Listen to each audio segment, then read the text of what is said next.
Hello everybody, welcome back to HardReset.Info channel. In today's video, I'll show you how to fix battery drain on your Nothing Phone 4a Pro.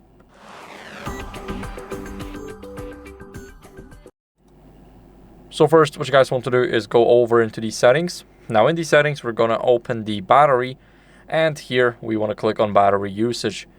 Here we got every single app that we have used in our since the last charge.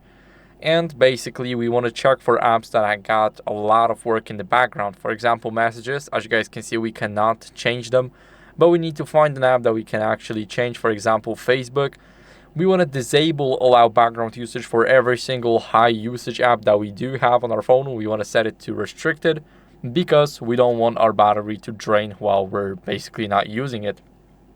Next, what are we going to do is we're going to uninstall some bloatware. So the bloatware basically means that to the phone, there's a lot of apps that you don't really want and they just came by the system. Luckily, Nothing Phone just don't give out bloatware, and the only apps that you can have here is the apps that you brought from your own backup. So for example, if you don't want the TikTok, you can click on the trash icon while holding it and press on OK. Now we got rid of TikTok and we can get rid of many apps like this. There's not a lot of apps that can actually count as bloatware here. There's little to none.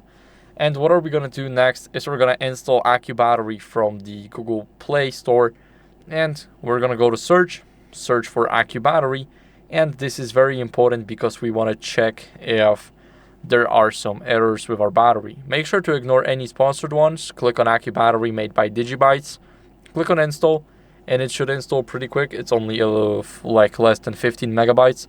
We're going to click on open, and now it is measuring our battery. We got our battery design capacity.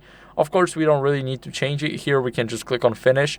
And the only red error that we do have is that the app may be killed in the background because of our optimizations.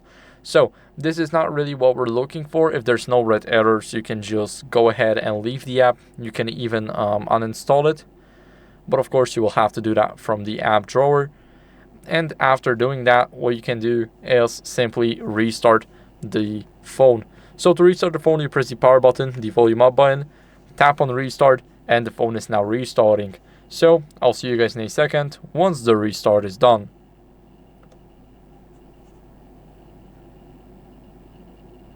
Now after the restart, we need to enter the password if you have one, and after the restart, what are we going to do as a last resort is go to the authorized device service center because there may be an error that user just cannot find. So that's it for the video. I hope it was helpful. If it was, then leave a like, subscription, and a comment, and I'll see you in the next one. Bye.